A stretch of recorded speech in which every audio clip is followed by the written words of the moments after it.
Seattle. Lost Creek. 32 years, 7 months after Longview. History is the version of past events that people have decided to agree upon. Napoleon Bonaparte. Colonel Robert Campbell, who at the age of 46 was now the head of the Civil Guard's Montana Regional Criminal Investigation Division, shook his salt and pepper head in bemused admiration.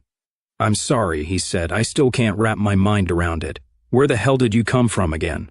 "From down in the number 4 Traverse Trench," replied his daughter-in-law, Allura Myers Campbell, a graduate student in archaeology at the University of Montana. She was wearing khaki shorts, a khaki work shirt, mud-caked work boots and knee socks, and a large floppy straw hat to protect her head from the sun, which in May was already becoming uncomfortably hot in the pine hills of Lost Creek. She looked so much like her mother that she sometimes gave Bob a bad moment if she came through a door unexpectedly, as if he were looking at George's ghost. It rained this morning, hence the mud up to my knees. We've gone 8 feet down now, and we're into the very late Pleistocene era, but the middle strata are definitely from the Neolithic time period we're interested in, level 1, which is from about 11,000 years ago. I found another flint point, a big one. It could have been either a knife or a spear point, and it's in good condition. Took me almost 4 hours to get it free and tweeze it out. It's in the lab tent for cleaning, and they'll send it to, for carbon dating, but I'm pretty sure it's contemporary with the main site, maybe even the mound itself. That's not what I meant, Allie. I meant what happened to that roly-poly baby who used to go flying around old Clancy's house on Daly Avenue, chasing Kevin and the cats, said Bob. You're 22 years old now, right? Isn't it time you stopped growing, girl? I think I have, I just never grew out of making mud pies, as you can see, said Allie with a smile. Hi, Uncle Tom, she greeted the second man beside Campbell. She had grown up with a plethora of aunts and uncles in the extended Myers-Horokova-Campbell-Stockdale clan.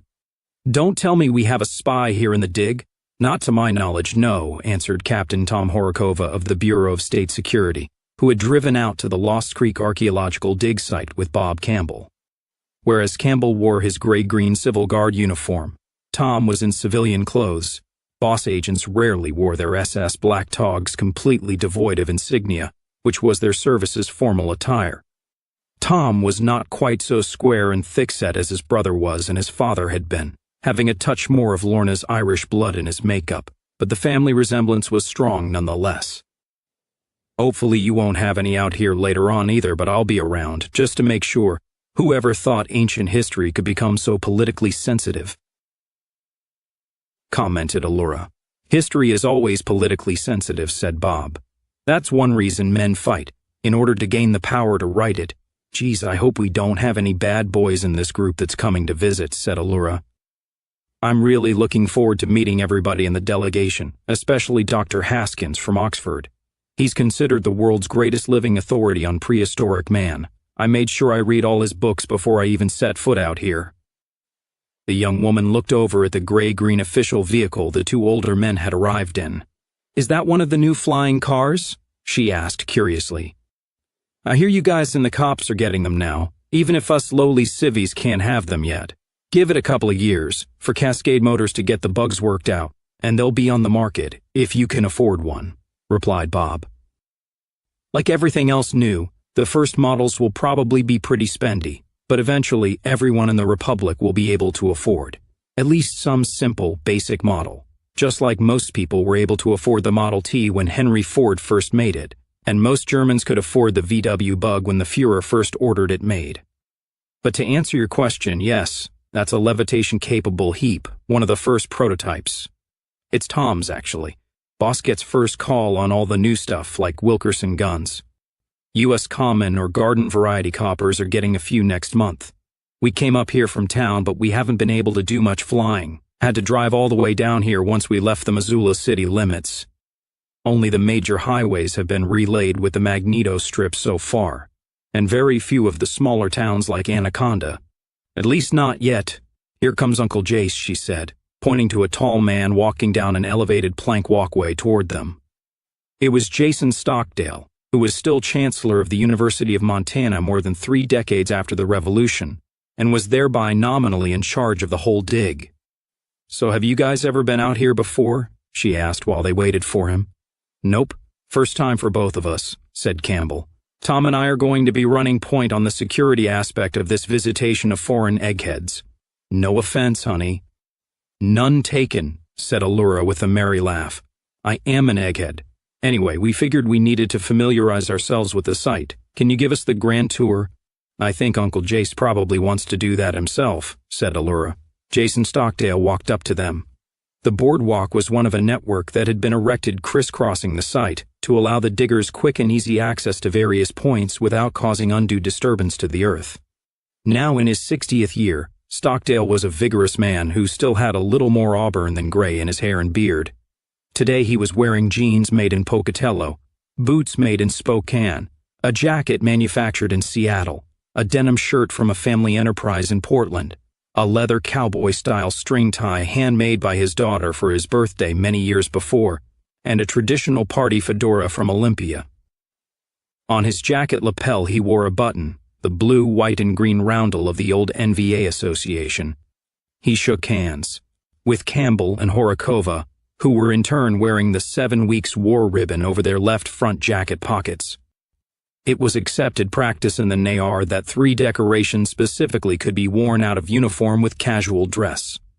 Tom Horokova wore the third of these, the red, black, and white Iron Cross ribbon he had won along with his father Eli, when they had saved a blue light unit from capture by an American Special Forces team at one of the forward positions out along the border highway.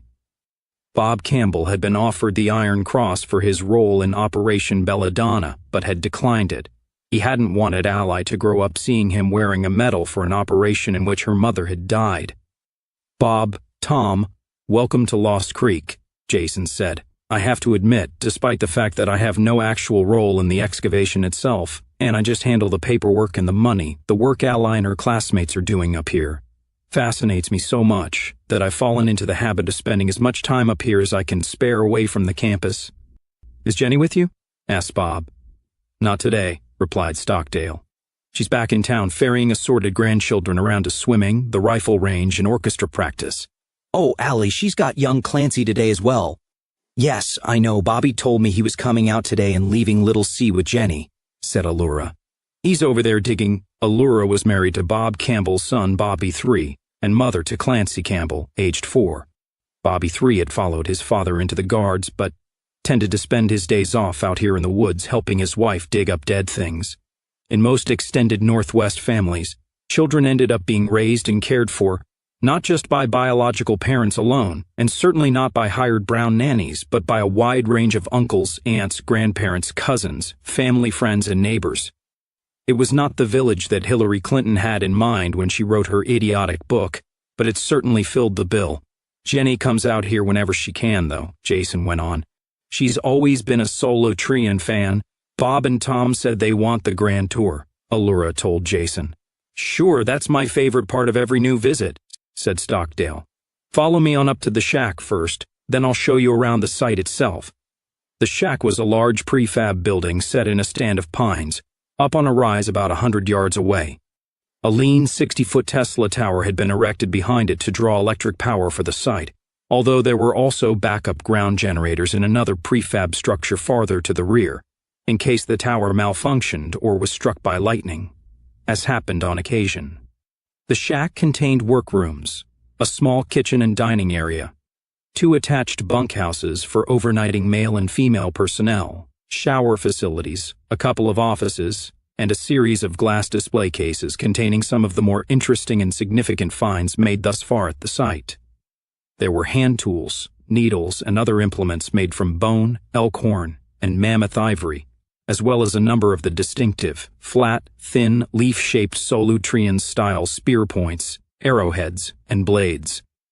These were the most important harvest of the Lost Creek site thus far, artifacts that had a proven origin in Northern Europe, yet which were now being dug out of the ground in Montana. These spear and arrow points were archaeological anomalies, because they indicated a connection between early man in Europe and North America that in accepted politically correct scientific dogma wasn't supposed to exist. According to established science, history, and enlightened liberal thought, Lost Creek itself wasn't supposed to exist.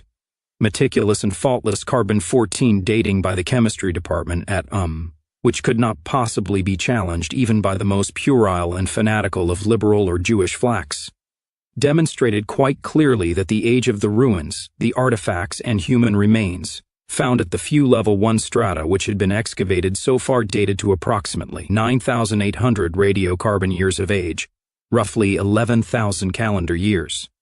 To add further to the potential embarrassment of the world scientific community, the skulls of some of the site's former occupants, photographs of which were also on display in the shack, were a liberal's nightmare, even worse than the ancient Caucasian skeletons that had been found, because 8 of them from the burial tumuli on the northern edge of the site were the only definitive Cro-Magnon remains ever discovered in North America, or at least the only ones anyone has ever admitted to finding in North America, remarked Chancellor Stockdale as he was showing that case of exhibits. The bones were those of tall men and women with strong musculature. There was not a thick-skulled, low-browed Neanderthal or runty Siberian Asian anywhere in sight at Lost Creek. The frontal plumb of the skulls was straight, with small brow ridges, tall foreheads, and prominent chins. Both computerized and clay facial reconstruction of the skulls showed men and women with long faces, deep-set eyes, aquiline noses, thin lips, and straight hair that residual DNA testing indicated to have been blonde or red in color. Their mitochondrial DNA was haplogroup N, which connected these early Montana settlers in a straight line with the main Cro-Magnon migration from the Black Sea area 24,000 years previously. No one had any idea on Earth how they got to Lost Creek, but gotten there they had. This was, of course, purest heresy anywhere outside the Northwest Republic, and controversy was already raging in the academic world about the Lost Creek anomalies. Heated controversy, in fact, including hysterical demands from prominent establishment figures in the liberal democracies that the American or East Canadian governments do something about it. In point of fact, the authorities had been concerned even before the impending visit of the distinguished foreign experts that some covert attempt from outside the country might be made to damage or compromise the dig site or the artifacts being discovered there, and they were already taking quiet steps to protect the site and the integrity of the excavation. Many of Guardsman Bobby Campbell's days off he spent out at the site weren't really days off, and many of the volunteer laborers on the site were also off-duty guards. Allura knew, of course, but she didn't worry about it, and made sure she always got a full day's work out of her husband. "So how was the site discovered?" asked Bob Campbell. "During the war, just before they got surrounded down in Anaconda, the Americans buried a large cache of artillery shells about half a mile from here, which they no longer had the cannon or the tanks to fire," Jason told them. 2 years ago, some labor service kids working for Fish and Wildlife accidentally stumbled across these shells when part of the creek bank collapsed and exposed the boxes. Fish and Wildlife called in the NDF, who removed the ordnance and blew it up in a big-ass controlled explosion, but they figured they'd better check out the area and see if our late unpleasant visitors left us any more surprises. They went over this stretch of woods with metal detectors and subsurface sonar, and they detected the walls of the longhouse and the tumuli in the burial ground, about 6 feet down, as well as the fact that the mound has hollow chambers inside with as yet unknown content. One of the army officers had sense enough to realize he'd found something, so we toddled on down to Missoula to show Arne Wingard his screenshots of the readings, and we took it from there. "Who?" asked Tom. "Dr. Arne Wingard, head of the archaeology department," said Allura. "My boss, the guy who is actually in charge of the project. He's down on the site. You'll meet him in a bit." The main feature of the shack was a large picture window, through which visitors could view the entire dozen-acre site from the hill. Over the past 2 years, archaeologists and students from the University of Montana at Missoula had cleared a large patch into the whispering pine forest, on a slight rise above the trickling brown stream that gave the site its name. It was now as active as an ant farm under the afternoon sun, with over 50 students, supervising scholars and staff digging with shovels, or in some cases carefully scraping away with trowels at lumps that might or might not be artifacts. Others trundled the excavated dirt away in wheelbarrows, to a special ramp, where it was tipped into dump trucks to be hauled away to the university, where the earth would be filtered one last time in case the seekers had missed anything. Looking down at the site, Campbell and Horokova could see long grids cut into the soil, and smaller ones pegged out with twine and metal stakes, an arrangement that divided the whole site up into a grid pattern in which each section was about 1 meter square, so there would be a clear record of what was found where. Surveying and marking the excavation area into grids like this, once the surface detritus was cleared away, was always the first step in preparing any dig site, and it generally took a long time. This was where the nation's universities with scores of eager young students came in very handy. "We think that was the actual village area," said Allie, pointing to the center of the acreage where a large rectangular scar had been cut into the earth. "Village?" said Campbell. "Well, I supposed it might better be called a big farmstead," said Allie. "We found post holes and petrified wood slivers from a stockade of almost 3 acres that surrounded the site at one time, but the ruins are all centered within that area, so there were probably gardens and small grazing plots for livestock surrounding the structures, if they'd gotten around to domesticating animals in those days, which we're not sure of. We found skeletal remains of dogs, not wolves, which may have been domesticated by then, and we found the bones of pigs and turkeys and pigeons, but there's no way to tell if they were domesticated or if they were hunted in the wild. There's the longhouse and about 8 other smaller buildings we're working on now, but some of the other structures were probably barns, workshops, granaries, and other storage facilities.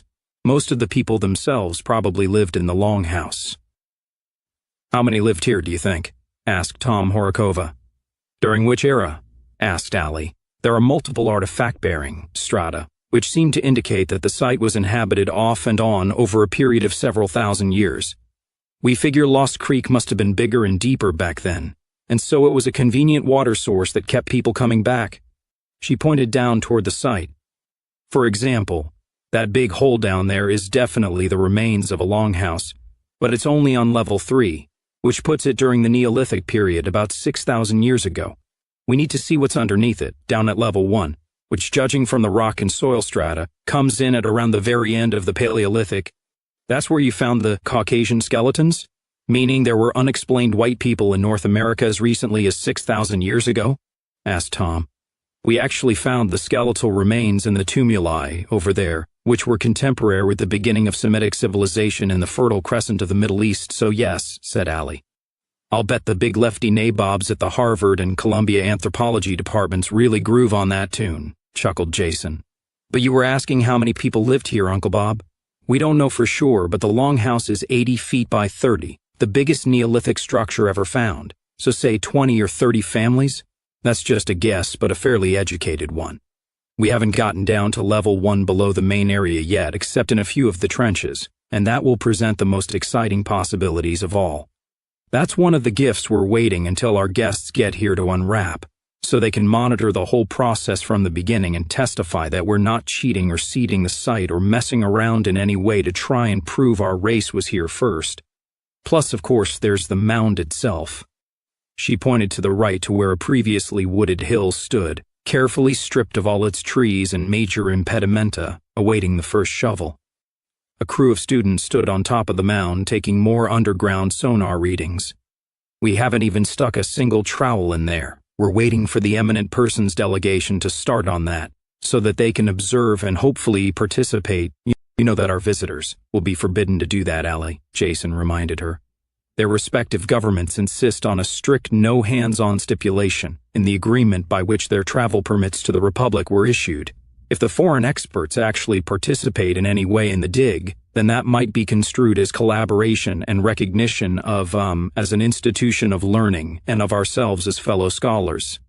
And that cannot and must not be. We're all fascist thugs, remember. We are beyond the pale. One does one's best," chortled Tom Horokova. "Yes, I know all about the looky-loo only terms, Mr. Chancellor," said Allie. "But once we get into that mound, knowing what the Earth-penetrating sonar tells us we're going to discover, I find it very difficult to believe that truly dedicated scientists like Dr. Haskins and Professor Martineau from the Sorbonne will be able to resist picking up the odd trowel and digging in. When they understand what we've found here, they won't be able to help themselves." "And what exactly have you found here, Allie?" asked Tom. "Sorry, I just got off the blower with Olympia and they did give me a briefing, but I'd like to hear you fill me in." "Me too," said Bob Campbell. Oh, my kids got the Solutrean thing in school, of course, just like everybody in the Republic, but what exactly makes Lost Creek so special? Two things of major importance so far, said Allura. First off, there's the Cro-Magnon-style tumulus burials, which archaeologically speaking is about like finding a London double-decker bus 1,000 miles out and 2 miles under the Pacific Ocean. They're just plain not supposed to be here, and in the absence of any other explanation, I think some of us are almost ready to listen to space alien theories. I'm sure you've heard of Kennewick Man? Oh yeah, said Bob. A prehistoric white man who inconsiderately showed up in Kennewick, Washington, back in the 1990s, with a very embarrassing carbon dating that showed he was around before the Indians. Got all the Redskins' noses out of joint, not to mention the noses of the politically correct academic and scientific establishment of the day, put in Jason Stockdale. When Kennewick Man came along, the lefty libs of academe suddenly announced, based on no evidence whatsoever, that the Indians marched over here across the land bridge from Siberia a good 40,000 years ago. By just picking a figure out of their bumpus like that, they'd make damned good and sure their redskin protégés got here before any annoying white boys like K&M.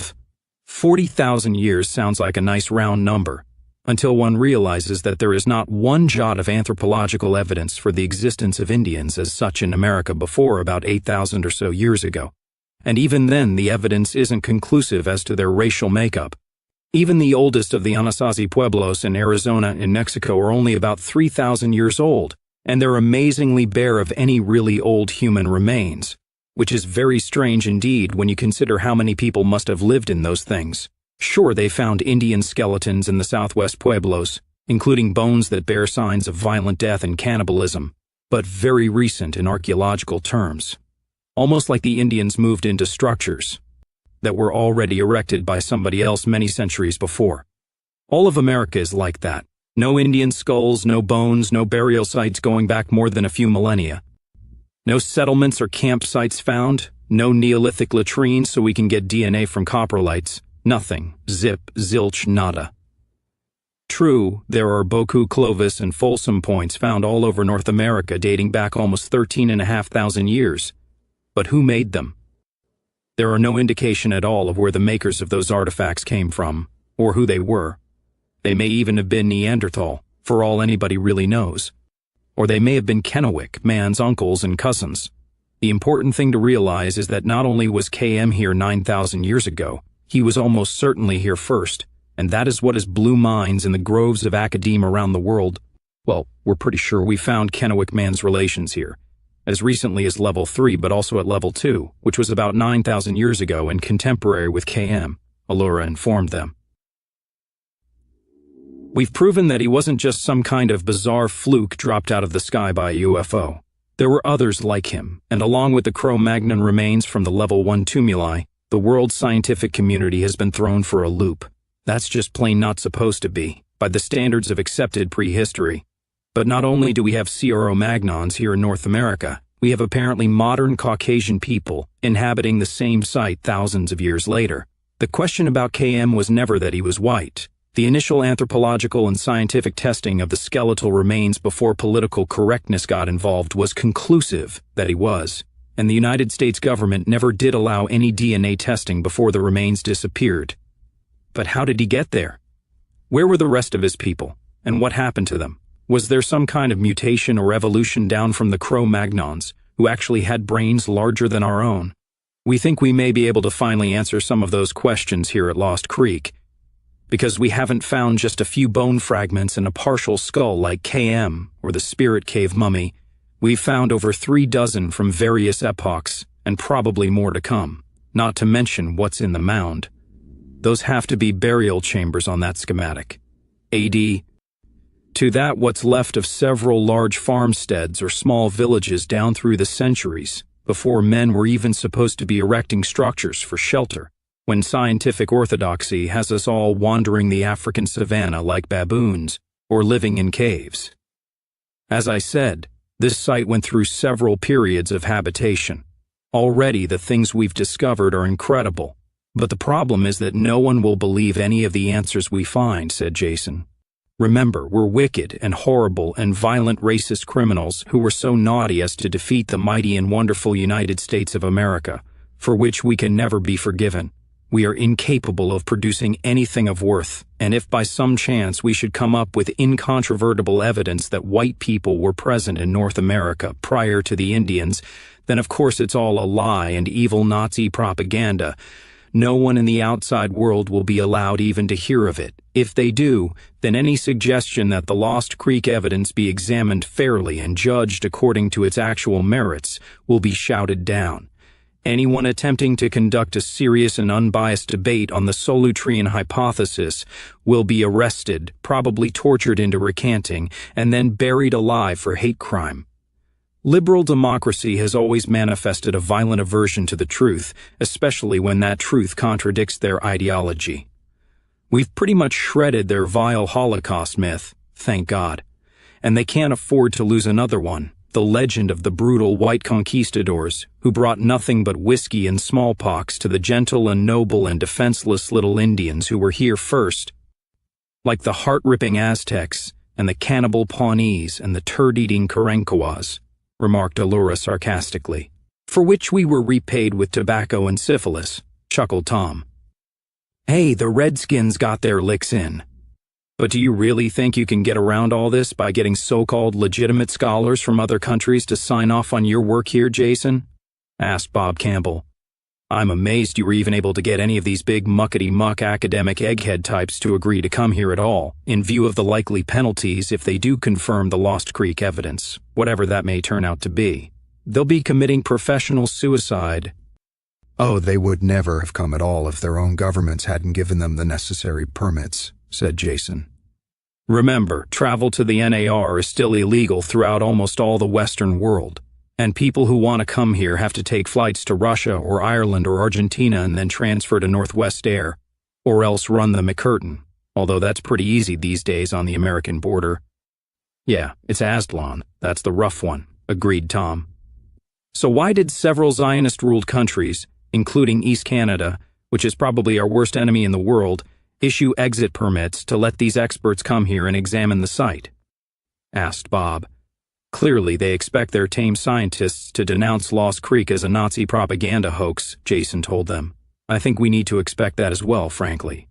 But things may not go all their way. We've chosen the specific men and women we invited very carefully. We? Asked Bob. This is being done by the university in close consultation with the political bureau, said Jason. They see long-term advantage in confronting the Zionists with truth and forcing them to pervert or suppress it. Inevitably, they will get caught doing so, and their immunity from accountability is by no means what it used to be since they have been shown to be distinctly invincible over the past 2 generations. Establishment history and science has screwed up time and again and been caught out at it, from the so-called Holocaust to Saddam Hussein's non-existent weapons of mass destruction, from the global warming hoax to the alleged equality of the races. Things nobody really believes anymore because the practical experience of our lives and simple common sense disprove it all.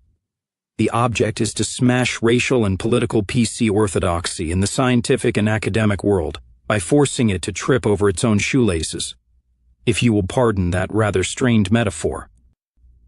I assume that means you have invited scientists known or suspected to be racially inclined or sympathetic to the NAR, said Bob.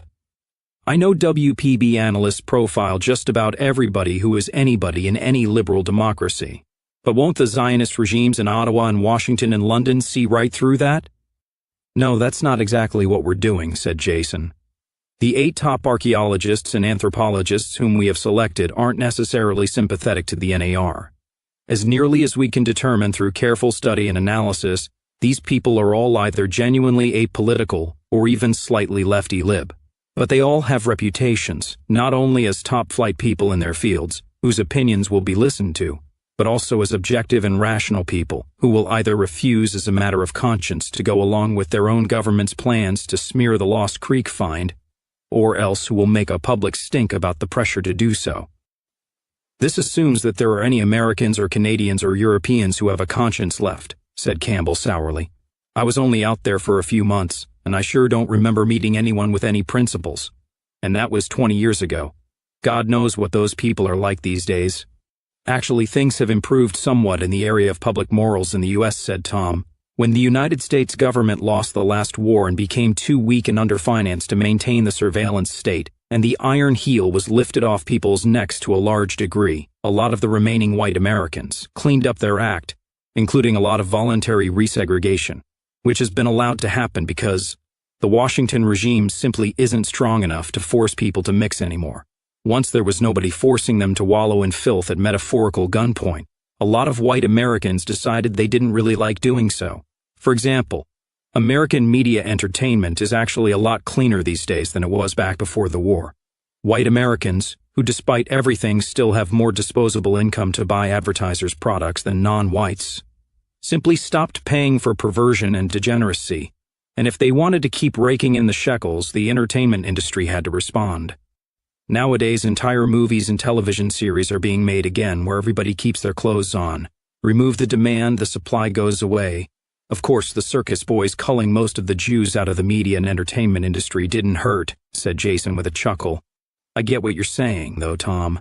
Sickness and degeneracy is not a natural human condition, and you have to force it on white people. After almost a century of solid defeats, the United States is no longer in a position to force people to be bad, and left to themselves, most white people will choose to live their lives in some approximation of a decency they seem to recognize instinctively. Come on, I'll show you around the site. The Lost Creek dig consisted of 3 main sections or subsites. First, there was the longhouse and the clump of buildings around it, which Alley speculated had once been surrounded by a wooden palisade. The walls of the level 3 structures are made from fairly good-sized local granite and limestone blocks on a foundation of gravel, carefully shaped with adzes or something similar so they could be fitted together without mortar, explained Ally. There's some similarity to the Anasazi ruins, actually. The construction is really skillful, and we're not totally sure how they did it with only stone tools. The roofs were probably thatch, but we don't know for sure since only a few feet of wall still remain and we have no idea what they used as roof joists or rafters. Again, I have to emphasize that this is the most recent stuff on the site, and it's 6,000 years old. These people, whoever they were among the first in history to erect permanent freestanding structures for shelter. Maybe the first. Even the oldest Mesopotamian ziggurats are only 5,000 years old. I didn't know Mesopotamians smoked ziggurats, quipped Tom Horikova. Allie glared. Nobody likes a smart-ass secret policeman. Sorry, honey, this is all just a little overwhelming for me, he apologized with a chuckle. I've spent the past week listening to audio surveillance of a Pentecostal preacher seducing one of his choir singers, which no one gives a damn about so long as he's not the one slipping those stupid little Christian Zionist comic books into nooks and crannies all over Missoula. You're really worried about little subversive printed things? Asked Allie. That was how the party got started, he reminded her.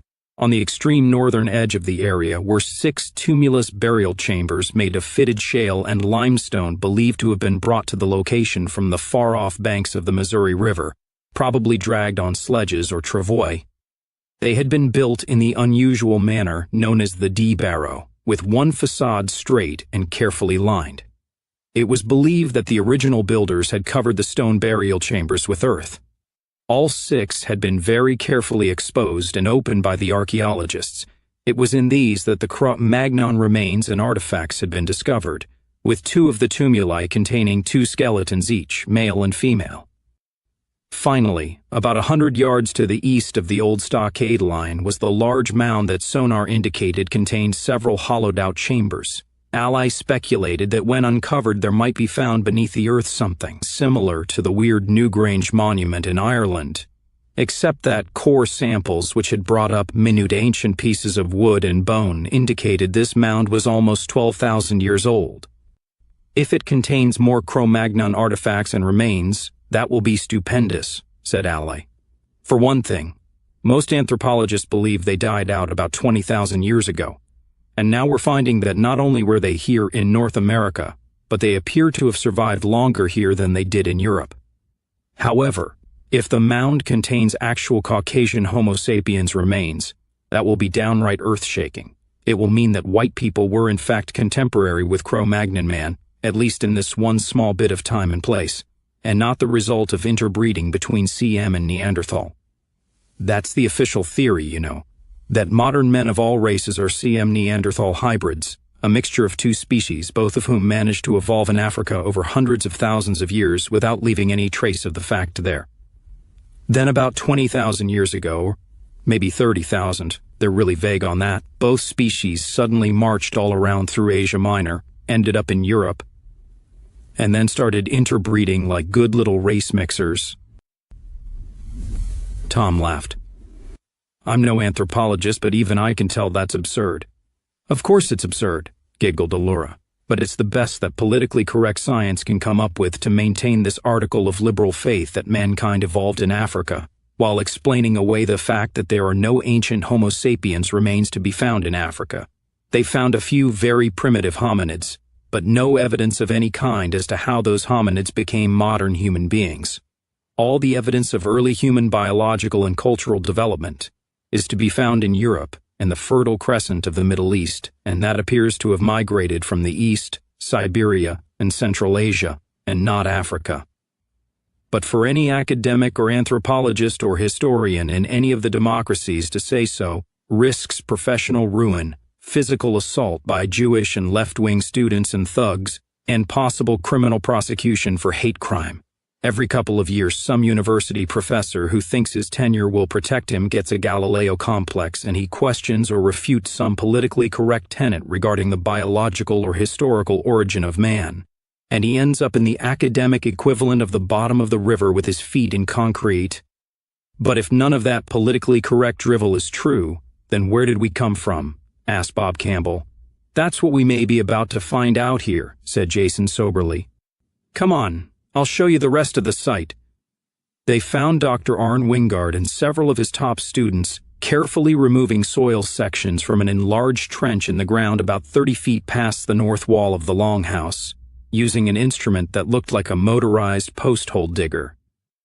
He was a thin man in his late 50s, a Norwegian who had been educated in Britain before he fled to the homeland one step ahead of a hate crime charge for denying that there had been Negro Vikings. He spoke English with a British accent. Good afternoon, Mr. Chancellor, he said from down in the hole. What are you digging up there, Arne?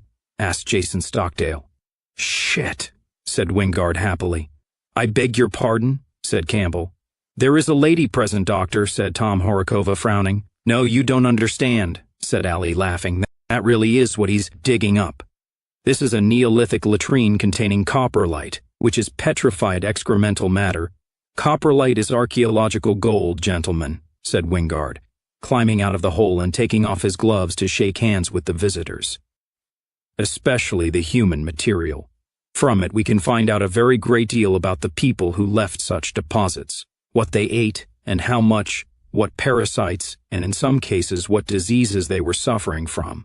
And sometimes we can even get DNA samples that identify each depositor, which will give us a good idea of how many people were living here generation by generation if the pit was used for a long time, as this one apparently was.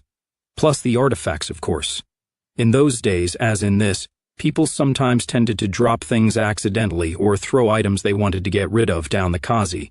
So far, we've found a bone knife handle that, judging from the hafting groove in it, once contained a Solutrean flint blade, several bone needles, broken bits and pieces of wood that appear to have been part of tools, and our prize find of last week, a small stone hammerhead that appeared to be grooved on both sides so it could be fitted with a handle.